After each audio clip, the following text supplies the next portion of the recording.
Yeah, welcome everyone. So we are on the week 5 of prayers and meditations, and today we have this prayer with us, October 7, 1913. So please begin by sharing your experiences going through the prayer one by one.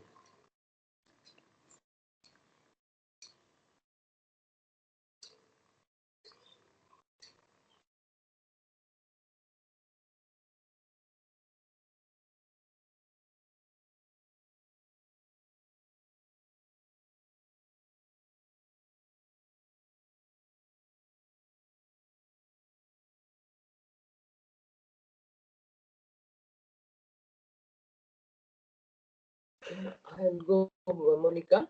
Yes, Chitraji. Yeah. Actually, when I heard the whole talk of Alubda about this prayer, I'm audible, no? Yes. Okay. When I heard the whole talk of Alubda's about this prayer, actually, I felt we are all really fortunate enough to be, I mean, since mother came to us and Yeah. this phrase came to my mind, one who chooses the divine, chosen by the divine. No? Yeah. So I felt like she's the wonderful mother of unnumbered souls. That line Mm. came to me. Actually. Today is a Darshan day also. So the Mm. whole prayer gave me a lot of vibration actually when I watched Mm. this talk of Alokda. Yeah. Yeah. And also that he in the prayer he said, no, you are not the mistress of the house. uh, Even divine mother is telling like this, but Yeah. I felt yet I have to shed that I mean, as if I am a mother of two Yeah. children or wife Mm. or yeah, that responsibility, high time I felt like that. Have to Beautiful. come out from that. Yeah, all are children of divine, and once we surrender ourselves and also the whole family, we don't have any responsibility, actually. Mm. That Mm. feeling, yeah, that feeling came, but have to practice it again and again. So true. So true. Yeah. Yeah. Mm. Beautiful. Very beautiful prayer. This is Yeah. really. Again and again, I watched the talk for 3 times from morning to now. Yeah. Very beautiful, each and every word. As and then as a sannyasin, everyone can live like that actually. But as a in Gregashasama, it is very difficult, no? But mother did that also for the Yeah. sake of, Yeah. yeah, for the sake of humanity. She did that also, no? That Yeah. was a Mm. very.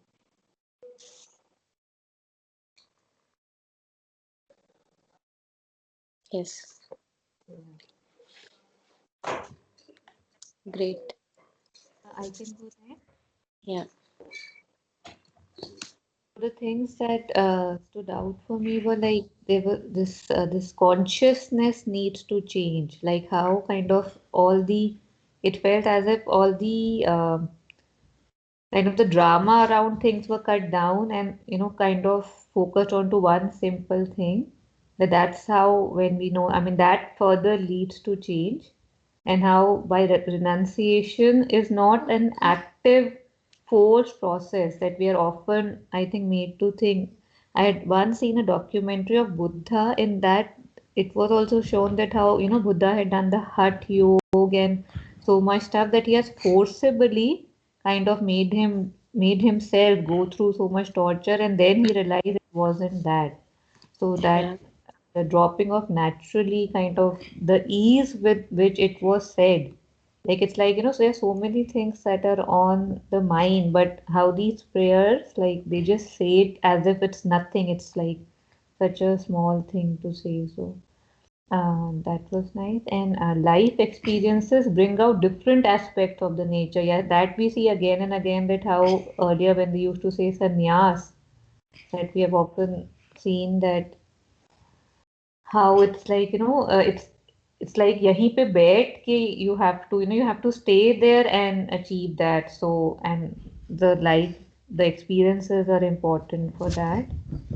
And I have feeling that I am an owner. I don't have this feeling that I'm an owner of anything at all. So this Aniket, like I've heard the word before, but I never knew its meaning. So this was quite beautiful to know what it meant. And inner truth must manifest outside, otherwise there's like no point. So again, there's a speaker who keeps saying that Jeevan kaisa, how you're living your life, you show that. Don't talk about just big words. So that's again. And that sentence that she is in her house and yet she is Aniket, like how Alokda had put it, that was very beautiful. That although they seem so counterintuitive, and then I'm a stranger here in a foreign. Yeah, yeah, and how it was said that I feel more at home among the trees, like not inside the house, kind. That's an open fields among the tree. Yeah. Um, and that was again the smile, that how when I realized that I used to think that I am the mistress of the house, like it doesn't frustrate me, doesn't irritate me, it just brings a smile on my face to see where I was. So again, like mother says, I'm a little less stupid, kind of a thing, that kind of was there. Okay, still there's so much love and acceptance that okay, I could see I was there, and now I just smile at where I was instead of getting embarrassed or anything. Yeah. And yeah, and how it was put that tell him to come and take it, when Alokda was giving that example of Yeah. Arjun's nephew. And that Ramakrishna's example, I'd heard it before, but it was very good to hear it, that how when we do things, we always want that this is how it should be done. Like, and I think they talk about surrender also like this. Like, it's like you're playing catch with the ball. Like you throw it and then you take it back. You throw it and you take it back. So once you give it, it's his concern. Like if you're still concerned about it. So that was nice. And the way it was written, that it is necessary that all pride should be broken, crushed, trampled down definitively, so that I may at last be capable of understanding, seeing and feeling things as they are. I mean, very far from it, but it sounded really beautiful. I had a question in after this, there was this thing that tells the ego its authority is gone, gone, gone. So the question was, who would tell the ego? Like if I look at myself, I don't know how to distinguish who's saying what, like what in me is saying what. So, I mean, how Yeah. is that not a, how to make sure, if possible, to, okay, Yeah. ego is not telling the ego. Yeah. And all possessiveness is contrary to true spiritual impulsion. Like again, that need to possess, the even the meaning of griha, to hold, was Yeah. nice. And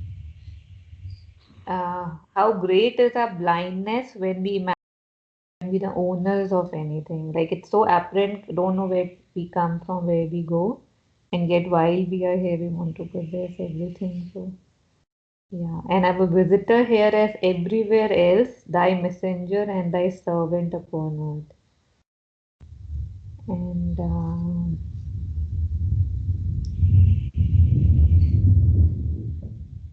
yeah, and whatever we may have achieved and realized is nothing compared to what yet we must and can experience and realize. Like, Yeah. like moving on, sometimes we just feel we have reached dead ends and stuff, but keeping this in, like, this as a whatever reminder, whatever you can call it. And all is changed, all is new. The old garb have dropped, and the newborn child half opens its eyes to the light of the dawn. Again, this was very beautifully, such a big thing was expressed. And it's like, how we kind of have affinity towards new, that how new, like a refurbished, say, a kitchen or a house, it looks so great, that how the newness in things. it's it's there. So yeah, that's about it. Thank you. Yeah. Yes, anyone else?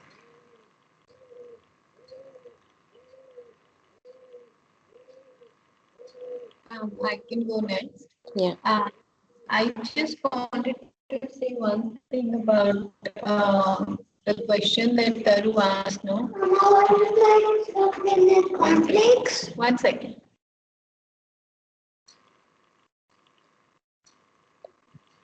Yeah. So how Taru asked, no, that tell the ego. Who will tell who?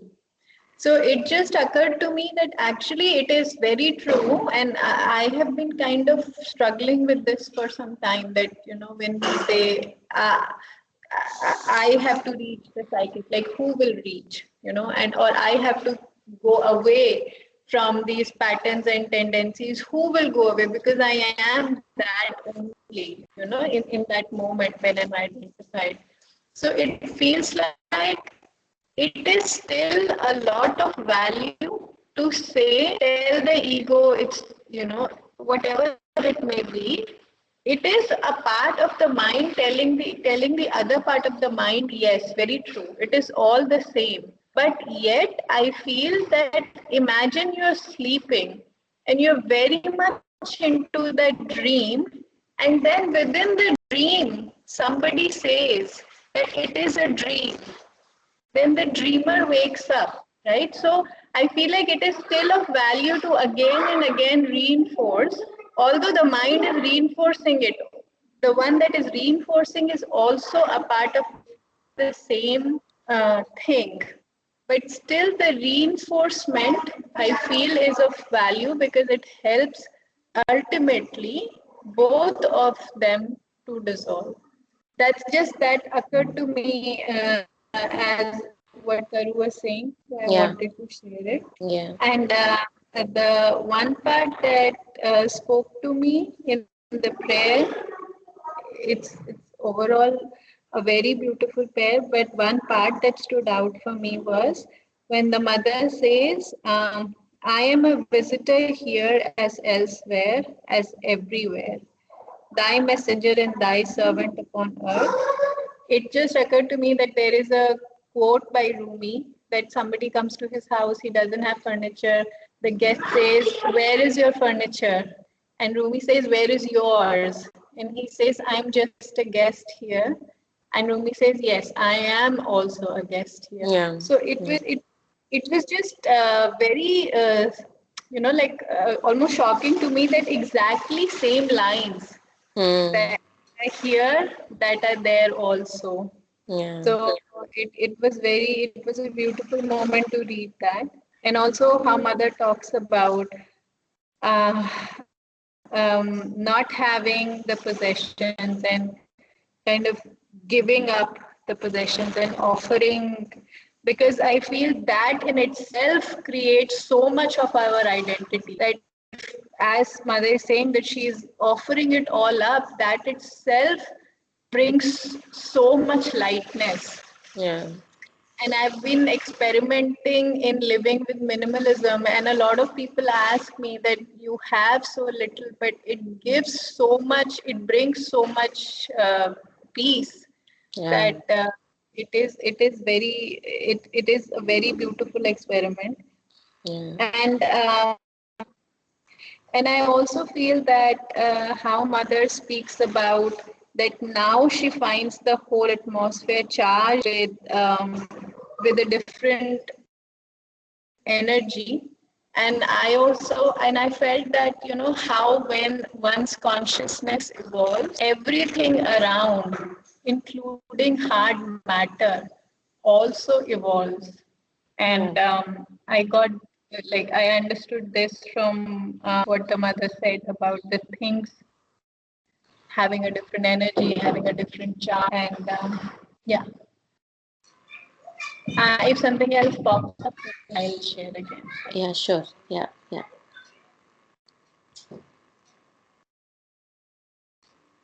Yes. Anyone else?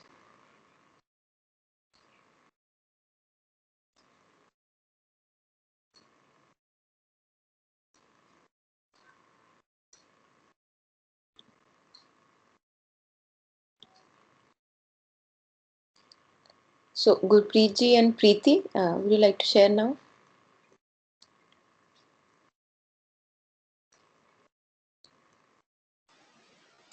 Yeah, hi Monica. Hello Gurpreet ji. Yeah. Yeah, actually most of it has been shared by others, So if something comes up, definitely I'll do that. Okay, all right. Yeah. Yeah, sure. Preeti, you will also share later? Okay.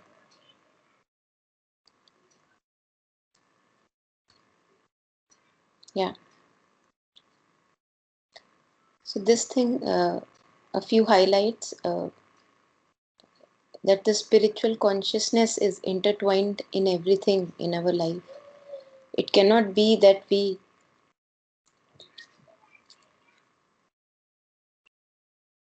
just a second.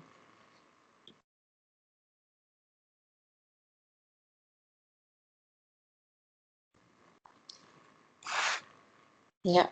It cannot be that we are awake in half part of our life and half is, like we spend sleeping. It's not possible. It cannot happen. So once one is getting awake to each and every moment of life, then it's a continuity that needs to be maintained. Otherwise, one really gets in a confused state, that half awake, half asleep. It's a confusing state.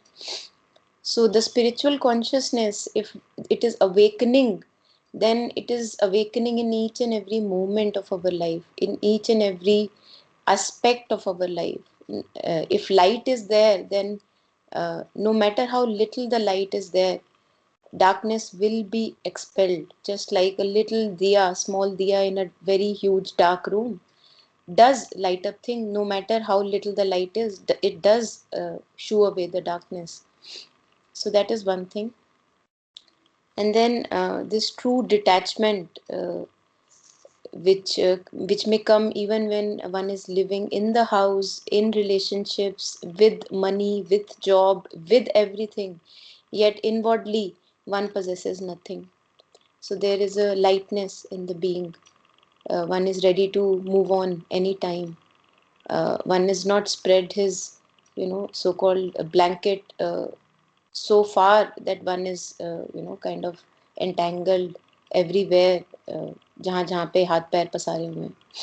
So that is true detachment, which is an inward process. On the outward scenario, you may be very opulent, rich, and everything, or maybe have lots of relationships, or maybe you have lots of children, too much to care for. On the outward, it may appear so for many people, but if the inward state is a detached state, then one knows it. Only one knows it. Nobody can know it for the other one.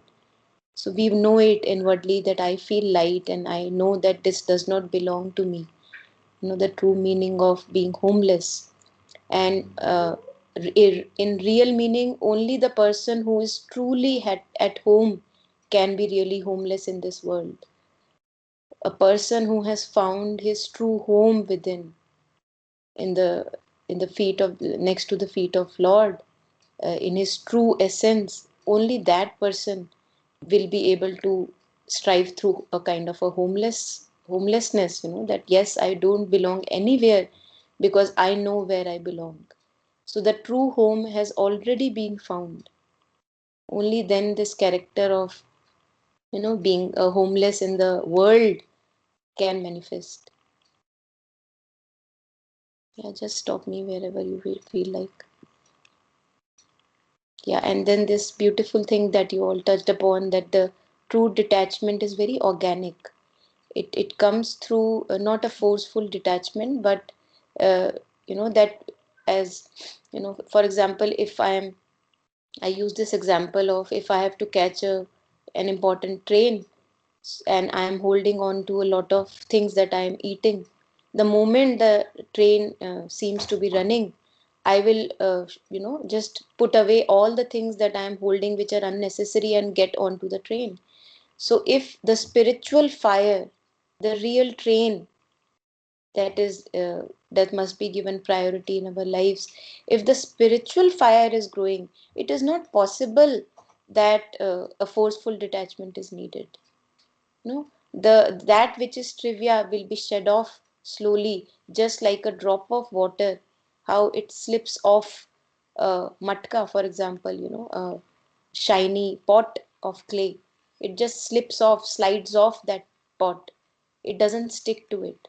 So when the spiritual fire is growing more and more, more and more, the trivia does not have the hold on us. The tendencies do not have us in their grip. So, as if there is a parallel knowing that yes, I see that I have tendencies, and I also see that I am something away from the tendencies. And that something which is away from the tendencies grows higher and higher and higher, that observation, that detachment, and slowly the tendencies become a thing of the far. It's like they are far away from me. The space between the tendencies and myself increases. Yeah. So one doesn't need to drop off. All that is trivia is dropped off. That is true detachment. It comes very organically. Yes.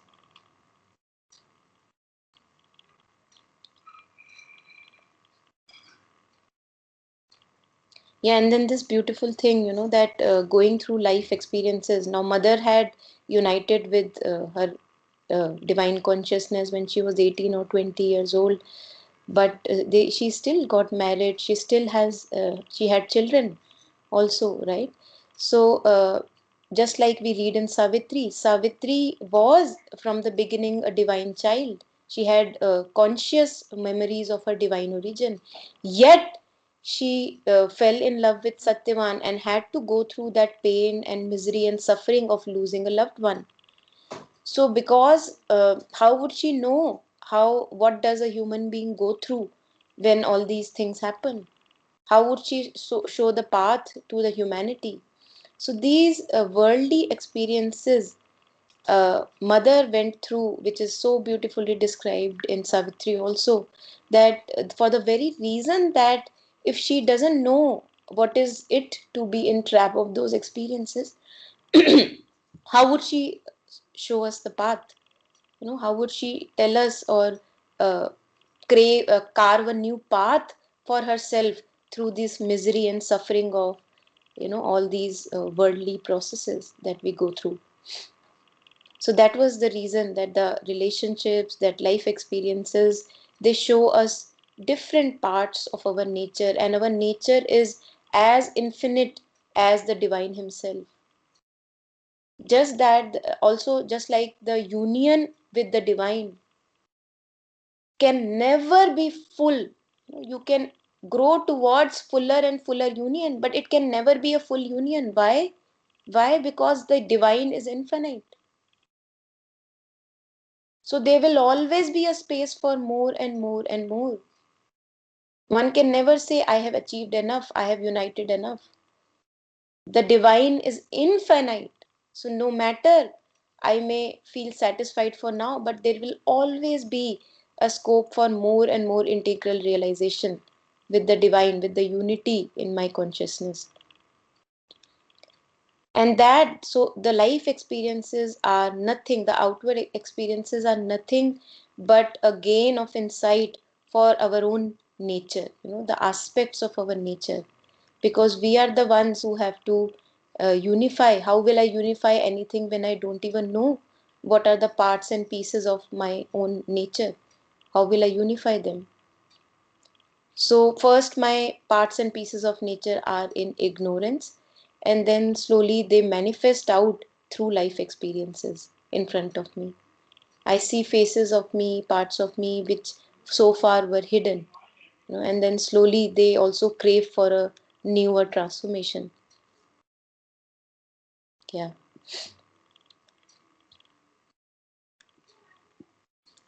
And then the prayer starts: This return after 3 months of absence to the house which is consecrated to Thee, O Lord, has been an occasion for two experiences.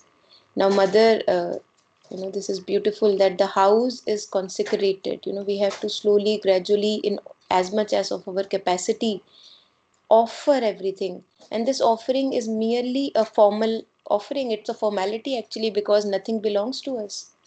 But because I am, as Shilpi was sharing, one has to reinforce, because I am in the illusion that this life belongs to me, this child belongs to me, this family belongs to me, I myself belong to me. Because I am under this illusion, that is why the reinforcement or the reaffirmation is necessary.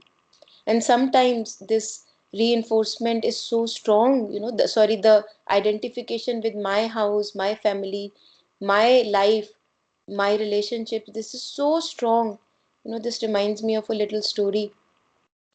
There was this fellow, who used to play this part of Abraham Lincoln in plays and theater worldwide. And he used to dress up like Abraham Lincoln and speak like him and use his walking stick all the time. And he became so identified with this character of Abraham Lincoln that he himself started acting throughout the day 24/7. He started to act as if he was the president of America, he was Abraham Lincoln. Now when this started to happen, his wife and children, they really got kind of worried that what is happening. So they took him for a test, this lie detector test, where the lie detector is put and they ask you very simple question: are you a man, are you married, and these kind of questions first. And then do you have two eyes, do you have two ears? And then the lie detector says, okay, this is the truth, because heartbeat, it doesn't pump up the heartbeat. And when he was asked this question that are you Abraham Lincoln, he was so identified, and he knew that he was so identified, that he said that no, I am not Abraham Lincoln. And the lie detector detected it as a falsehood, that he say when he's saying that I am not Abraham Lincoln, he's the lie detector is saying it's false. He is Abraham Lincoln, because he was so identified with this character.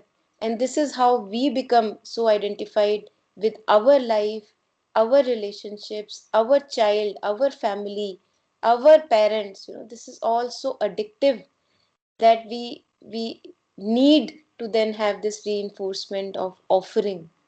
That yes, this belongs to you, this belongs to you, because that lightens us, that takes the burdens off our shoulders.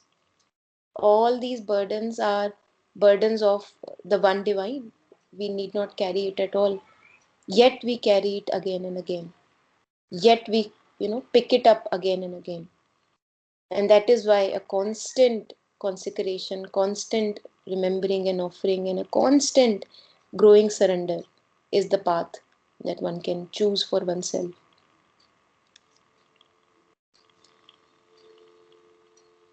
So the first experience that the mother goes through is the first is that in my outer being, my surface consciousness, I have no longer any feeling that I am in my own house or the owner of anything at all.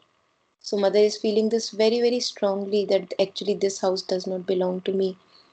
And how easily we fall into comfort zones, that this is my house. Every night I must come to sleep here. I don't feel comfortable in any other bed than this bed here, right in my house. I don't feel nice about the air of any other place than the air of my house. So, this is how we develop comfort zones.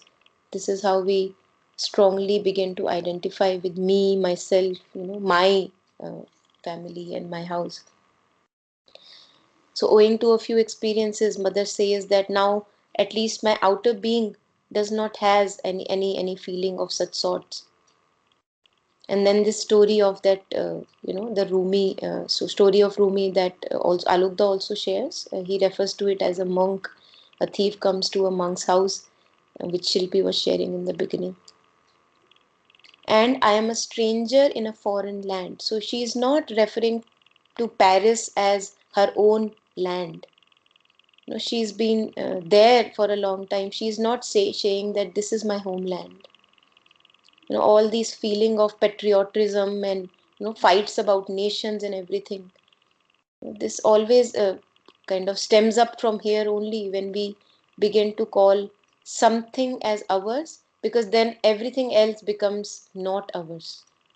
And then a kind of a animosity develops. I am a stranger in a foreign land, mother says when she's in Paris. And that she can say that only because she is at home within. Her true home has been found. And then everything else does not matter because it is changing, it comes and goes. As mother will go later to India. So she would not kind of, feel that, oh my God, Paris was my home and now I have to go to India. Whatever is necessary is done. Yeah. Much more of a stranger here than in an open field among the trees. Now, the beauty about nature is the nature does not have boundaries. Man made boundaries exist in nature. Nature does not have boundaries. A tree doesn't say, I am a tree. The human being points it out by saying, this is a tree. But if we look at the tree is as much as a part of the air that is around the tree, that is within the tree. Tree is as much as part of the soil that holds the tree, the water that nourishes the tree, the roots that grow in the ground. The ground is also part of a tree. So where does the tree end and where does the ground start? Where does the air end? Where does the tree have its own identity? They are interdependent, they are interlinked. And just like that, we physical human beings also are interdependent, you know. And this becomes a source of our misery when we begin to demark these boundaries. This is me and this is you, because we are all interdependent on each other, yet untouched by each other. So the tree, the nature does not have a boundary. The bird flying in the air does not make a boundary that I am flying in the air, that I am drinking the water. For it's living in a oneness. It's we human beings, owing to the ego, the intellect, that we begin to develop, you know, these hard demarcations. And then owing to that we suffer. So that's why mother says that I feel much more of a stranger in Paris, in a city where there are more of boundaries, rather than in an open field among the trees where there is no one trying to claim a boundary or the other. There is a wideness, there is a openness. And I smile now that I have learned what I did not know before. I smile at the idea of the feeling of being the mistress of house. So mother is, and in the earlier prayer also, I think we discussed that when one is in the illusion, it is terrible. When one has come out of the illusion, it is puerile, it is childish. It feels one can smile at it, one can laugh at it. So mother is sharing that how could I even on earth think that I am the mistress of the house when everything on earth belongs to you? How on earth I could even think at one point of time that I am the owner? How stupid of me, how funny and silly of me. Now because she has come out of that illusion owing to these experiences, which I had before my departure. So before mother, went away to this speech that mother gave in this meantime while she was away from her house. That the Baha'i, the founder of the Baha'i religion, he asks him to speak in front of a larger audience, and she says, I'm not a speaker, and yet she speaks light and truth. And after that, when she comes back, this is what she realizes. Yeah. And this example of when someone gives a shawl to Sri Ramakrishna, and then he's worried that, oh my God, you are spoiling my too expensive shawl. This just tells us that we actually never give it away. That we say that we have surrendered. It's very easy to say that, oh, I have surrendered 3 years ago. People say that, use it very often. That surrendering, yeah, I am doing that, right? As if it's very easy to do.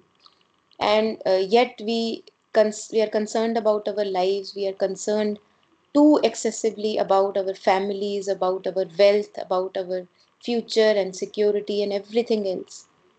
It just tells us that we, on the very first place, we never surrendered. We always keep on taking ourselves back from the mother, worrying about ourselves.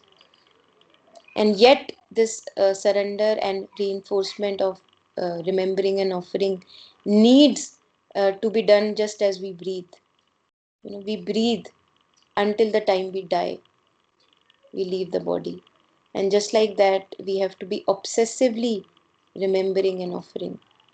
And that is a path that we choose for ourselves. Nobody can force us. Nobody can tell us that, okay, you remember and offer, and I begin to do that. If the inner aspiration, inner inclination towards this is not there, nothing can change. No one can force me. So it's a free surrender, as Sri Aurobindo says, it's a free will at each moment. So yes, you have the capability to take yourself back from the divine any moment, because it's a free surrender. Yeah. I smile now that I have learned what I did not know before. I smile at the idea of the feeling of being the mistress of the house which I had before my departure. It was necessary that all pride should be broken, crushed, trampled down definitively, so that I may at last be capable of understanding, seeing, and feeling things as they are.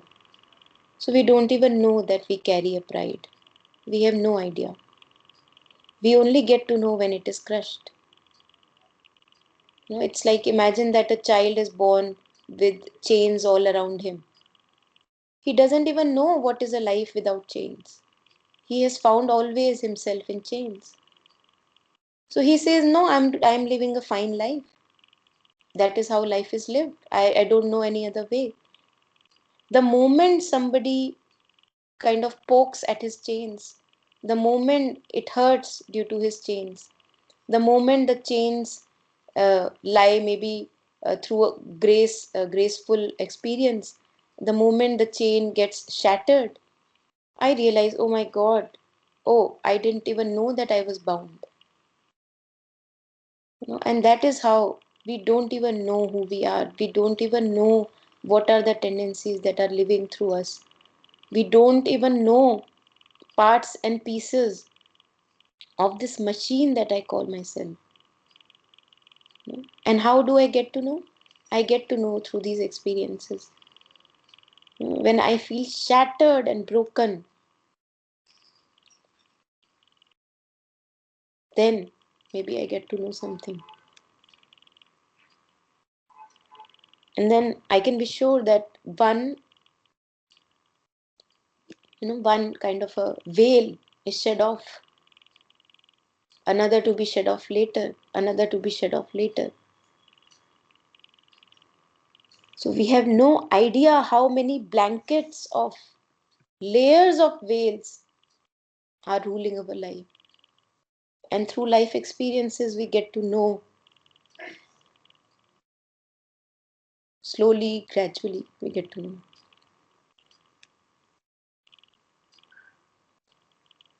Yeah. And then the moment I get a clear vision owing to this non-blurring of the vision now, only then a clarity emerges. I see for the things they are actually are. Earlier I was in a confused state, hazy state, blurry state. I didn't even know that it's a blurry state. So if one is able to recognize that, yes, I am under confusion, I don't see things clearly, that itself is a one step ahead, because something in me can see that there is a confusion. So at least that part in me is able to see. Usually the life we live is a life full of confusion, where I don't even have this part who sees that I am living a confusion. So that division within me of the witness and my tendencies, that itself is a beautiful place. one can just stay here for a long time, because tendencies are anant, just like the divine is anant, infinite. Tendencies also are infinite, and slowly they get trampled upon. And it's good that they get crushed down. Only then a newer clarity, a deeper clarity emerges.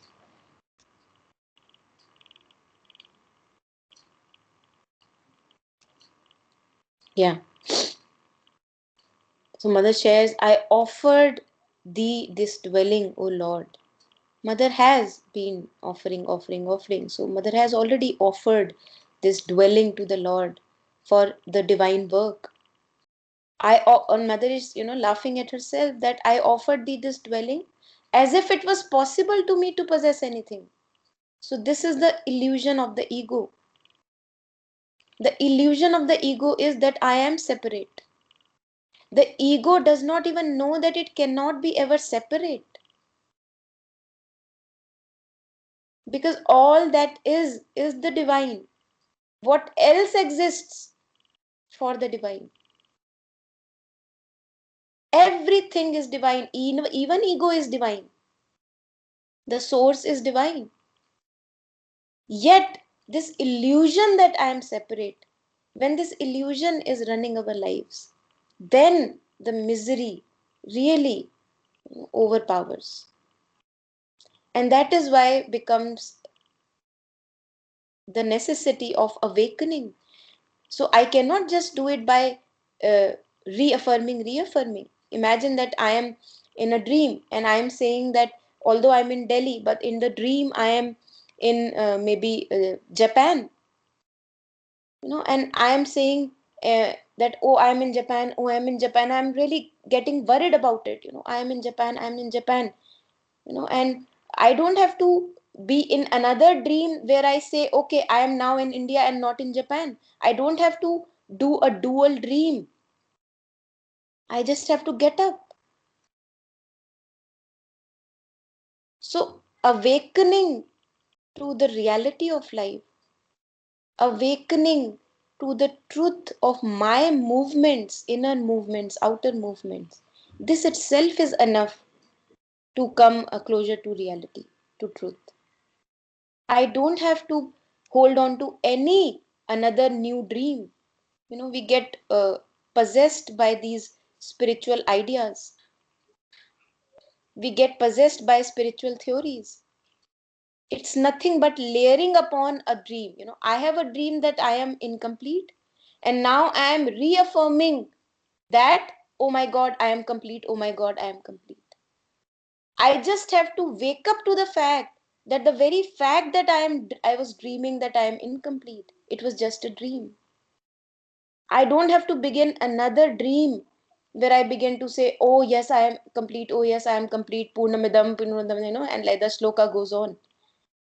I just have to wake up to the fact that the very illusion that I was living was itself a dream. Then no more further beautiful dreams are required at all. So mother is sharing as if it was possible for me to possess. Can we anyway truly possess anything?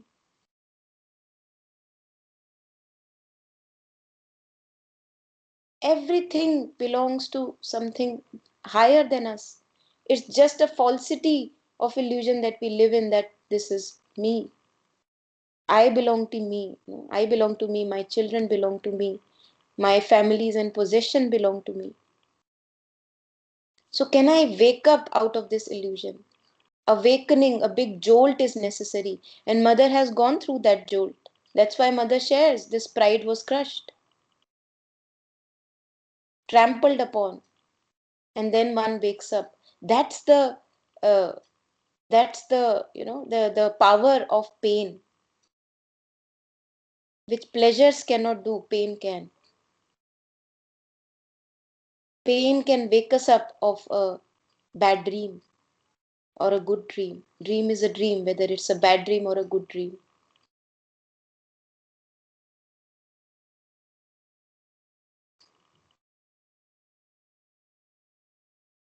Yeah. So when you were sharing in the beginning that, the supramental world and the ego do not go together. Mother says that tell the ego its authority is gone, and Shilpi was sharing on it, that it's the mind telling the mind only. Yes, who will tell whom? It's as if the mind is a bridge. The mind is a golden bridge. On one end of the mind is the Prakriti, the body, the tendencies, the illusion of identity, of me, I-ness. The other end of the mind is the Atman, the soul, the true peace, the rest. And we all have glimpses of each end. This is what is called चलती चाकी देख के दिया कबीरा रोए, दो पाटन के बीच में साबुत बचा न कोई. The mind craves for rest, yet it is pulled again and again by the tendencies of the body. And body is all the all the behaviors, the sanskaras, the I-ness, the ego. First is the physical ego, only then the mental ego begins to take its form. So we have a taste for both. Mind is the bridge.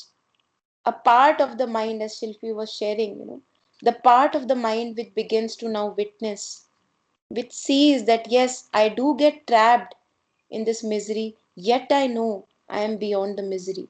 That part which is now understanding, which is witnessing, which is, if one can say, the higher self. Krishna is Arjuna's higher self. They are no separate beings, metaphorically speaking. Arjun is the one possessed with the bodily identities. Me, my family. I don't want to fight against my family. Krishna is the part of me which knows which is the truth. If I have to fight my family for truth, I will do it because I am beyond the families. And yet there is this tussle between both. And who wins, we know that. And even the winning of Arjun lies in the winning of Krishna. Arjun cannot win by Krishna losing. And Krishna cannot even fully win when Arjuna is losing, because that's the harmony we have to bring forward in manifestation. So the part of me that knows, we all know, we all have a knowing. There is no one who doesn't know. The part of me which knows, the part of the mind which knows, tells the part of the mind which is stubborn like a child, baby, your time is gone. I cannot be in this trap again and again. And this again has to be said again and again. It's a never ending fight between, as if, darkness and light.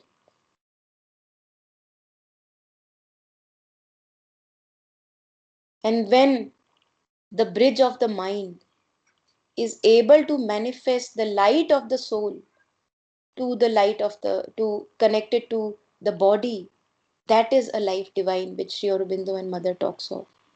So mind is the bridge. One end is the Atman, which has to shine, which is the light. The other end is the body, which is in the plunge of inconscience, the grip of inconscience. The light has to shine slowly, gradually, in as much as capacity we become ready. Preparation takes a long time,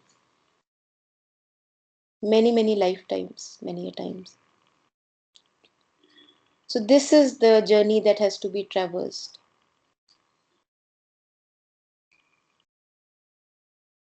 All is thine, O Lord, it is thou who placest everything at our disposal. So you are the one from which all is coming. You are the one from hence, to where everything goes. I am just a visitor. I just enjoy whatever is given to me. And then it's gone. I cannot claim that it was mine.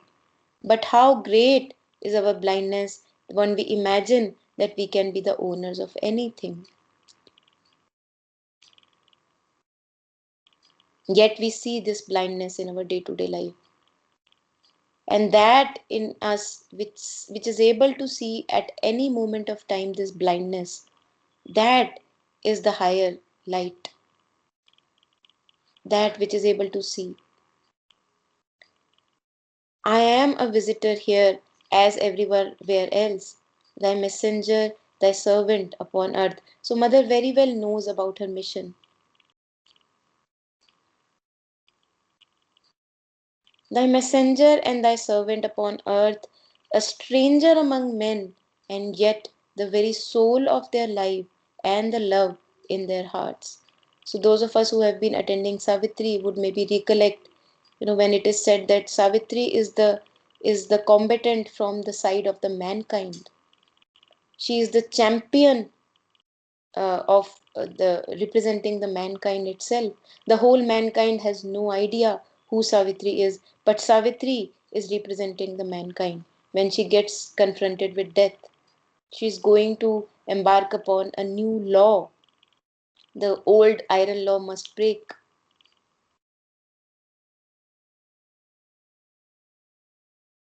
So, yes, and yet the very soul of their life, they have no idea. The mankind has no idea.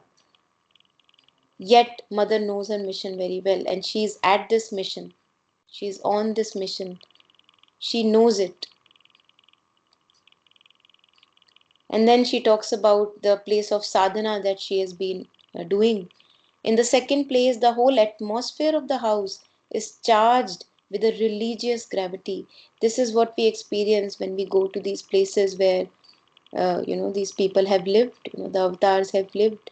The silence that we feel at the samadhi, many people don't even are able to feel that, won't be able to feel that. We are so lost in our world. Only when we are present we can sense these energies. Otherwise it's nothing, more than a casual affair for us going to a samadhi and coming back. Yet every place has its own gravity.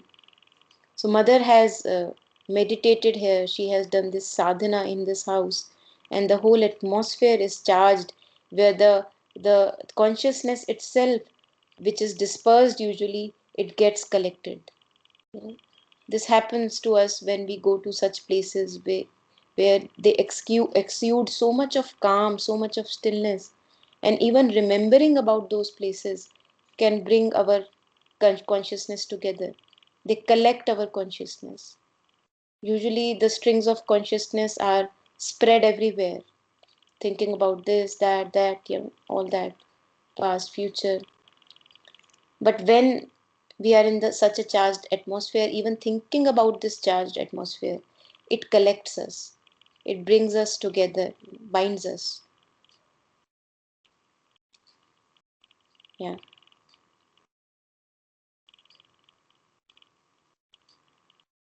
Here one descends immediately into the depths. Meditation is more gathered in and more serious. Dispersion disappears and gives place to concentration. Now, dispersion of thoughts, which happens in our day-to-day lives, we are just all over the place. We are scattered everywhere. And just like how pain helps to collect us, how a tragedy helps to collect our threads of consciousness, how a really challenging situation, for example, a tiger comes in front of me, I cannot keep on thinking about all 10,000 things that I have been thinking when the tiger is not in front of me. When a real challenge strikes, then all my energy, all my consciousness gets collected at one point. One concentrates. So that is the charge that mother has given to this place where she has done sadhana. It's like implicit in that house. Dispersion disappears and gives place to concentration. And I feel this concentration literally descending from my head to enter into my heart, and my heart seems to reach greater depths than my head. It is as if for 3 months I had been loving with my head. and that no, now only I began to love with my heart. And this brings with it an incomparable gravity and sweetness of feeling. So when we love through the mind, we are always calculating. It's a half-lived feeling. But when the love descends into the heart, then we truly realize, oh my God, such depths were possible. I did not even know. We are living in such obscurity, we don't even know the depths of our own heart, the depths of our own love. We don't even have any idea. Just because the fact that we live mostly by the mind. We live in the mind, we abuse the mind. Mind is a good source for calculation and figuring out things, planning out things, but we don't always need a lot of planning. Yet we plan everything in life. No wonder that our plans fail. I wish it was possible for us to keep the mind aside when the mind is not needed. But we can't do that. We are, beings of habit. We are used to abuse the mind.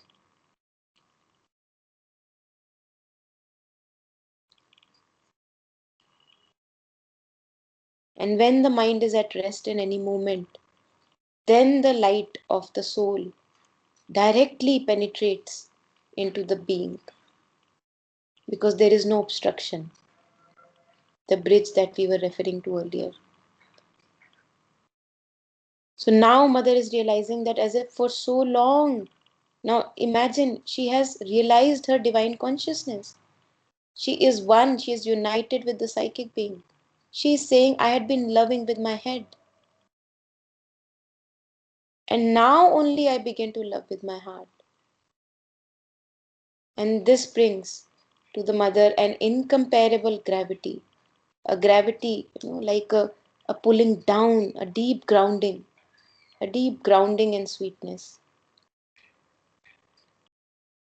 A new door has opened in my being. There are so many doors within our darknesses we don't even know.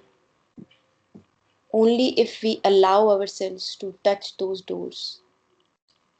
A new door has opened in my being, and an immensity has appeared before me. Now imagine, through a door, an immensity is opening up. What a paradox. A door is a limited thing. Immensity cannot be contained. Yet we seal it. It is all lying sealed, and the seals need to be broken the deeper we reach in the depths of our heart. One by one, newer realizations, newer awakenings, newer immensities await our path. We cannot say that the work is done at any point of the time. The work is infinite and the beings that we are is infinite. A new door has opened in my being and an immensity has appeared before me. Realizations after realizations, not holding on to past achievements. We begin to define ourselves by spiritual realizations. That's again adding to the wall of the ego. You know, so many people talking about their past realizations again and again, again and again. They are themselves the wall in front of them when they talk about the past realizations. It's very common phenomenon, that is to be seen. I cross the threshold with devotion, feeling hardly worthy. Now, mother is saying, feeling hardly worthy. Feeling hardly worthy, yet to enter upon this hidden path, veiled from the sight, and as though invisibly luminous within. Look at the beauty. It is so luminous. yet the luminosity is hidden. Such is the strength of the veils. Such is the strength of darkness, of inconscience. And Mother is very carefully treading across the path. Mother is sharing, I cross the threshold with devotion, with bhakti, with shraddha, with faith, feeling hardly worthy, yet to enter upon this hidden path, veiled from the sight, invisibly luminous within. So many obscurities that, yes, luminosity lies within my being, yet I am not able to see. Such is the strength the darkness has. All is changed. All is changed. All is new. The old garbs have dropped, and the newborn child, oh, half opens its eyes to the light of the dawn. Now, this is a newer dawn. It's not that Mother has not seen any dawns before. We don't even know the limits of dawns in our lives. Dawns after dawns, dawns after dawns. It's a never ending journey. And a change of consciousness is like a reversal. You cannot go, you cannot be the old being that you. It may appear that you are maybe repeating something in life, but it will be a new something towards a newer dawn. A change of consciousness is like a reversal. Each time we discover a deeper depth, everything changes in our life. We can never be the same one again.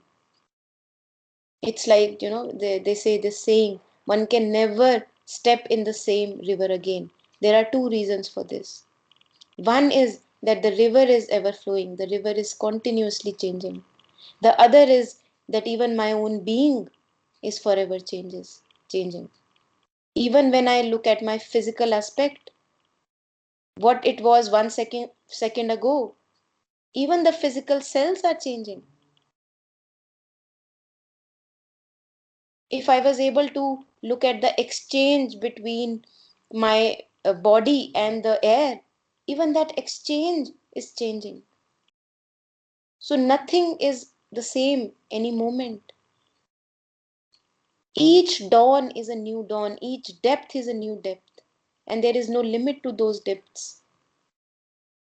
So Mother shares that all is new, and now I am awakening to this newer light.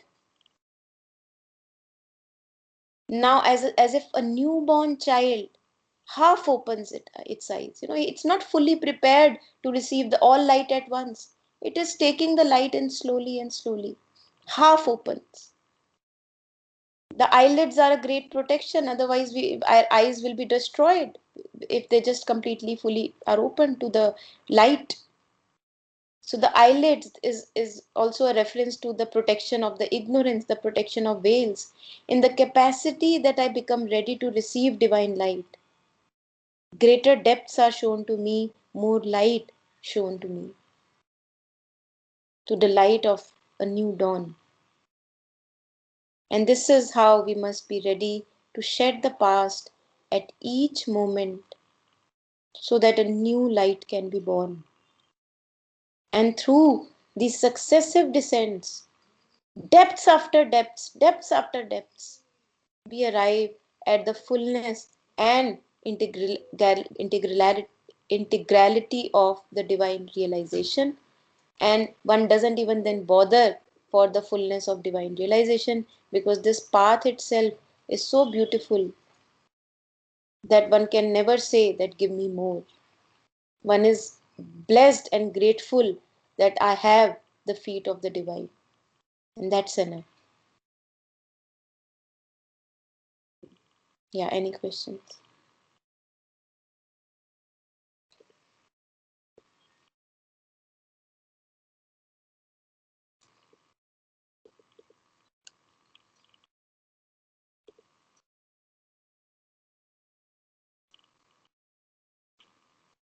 Okay, who would like to read in that case if there are not any questions?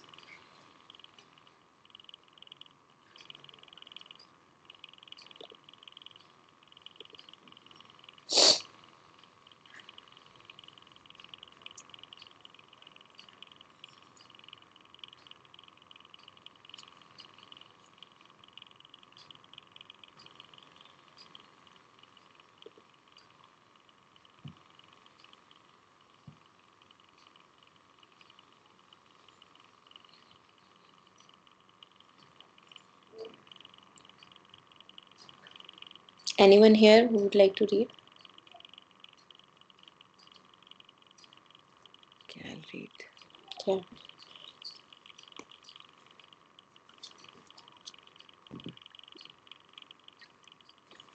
October 7, 1913.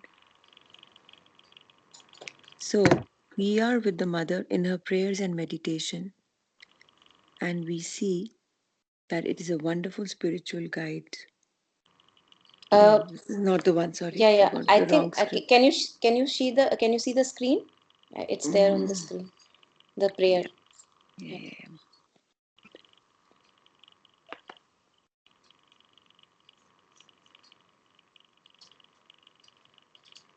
She says all this was necessary. You are the October 7, 1913. This return after 3 months of absence to the house which is consecrated to Thee, O Lord, has been an occasion for two experiences. The first is that in my outer being, my surface consciousness, I have no longer any feeling that I am in my own house or the owner of anything at all. I am a stranger in a foreign land, much more of a stranger here than in an open field among the trees. And I smile, now that I have learned what I did not know before. I smile at the idea of the feeling of being the mistress of the house, which I had before my departure. It was necessary that all pride should be broken, crushed, trampled down definitively, so that I may at last be capable of understanding, seeing, and feeling things as they are. I offered Thee this dwelling, O Lord, as if it was possible for me to possess anything, and so make of it an offering to Thee. All is Thine, O Lord. It is Thou who placed everything at our disposal. But how great is our blindness to imagine that we can be the owners of anything. I am a visitor here as everywhere else, Thy messenger and Thy servant upon earth, a stranger among men, and yet the very soul of their life and the love in their hearts. In the second place, the whole atmosphere of the house is charged with a religious gravity. Here one descends immediately into the depths. Meditation is more gathered in and more serious. Dispersion disappears and gives place to concentration. And I feel this concentration literally descending from my head to enter into my heart. And my heart seems to reach greater depths than my head. It is as if for 3 months I had been loving with my head, and that now only I begin to love with my heart. And this brings with it an incomparable gravity and sweetness of feeling. A new door has opened in my being, and an immensity has appeared before me. I cross the threshold with devotion, feeling hardly worthy yet to enter upon this hidden path, veiled from the sight, and as though invisibly luminous within. All is changed, all is new.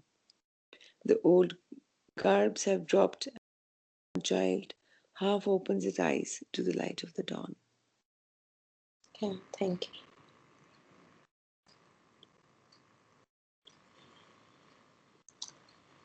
Yeah, thank you everyone. Thank you for joining.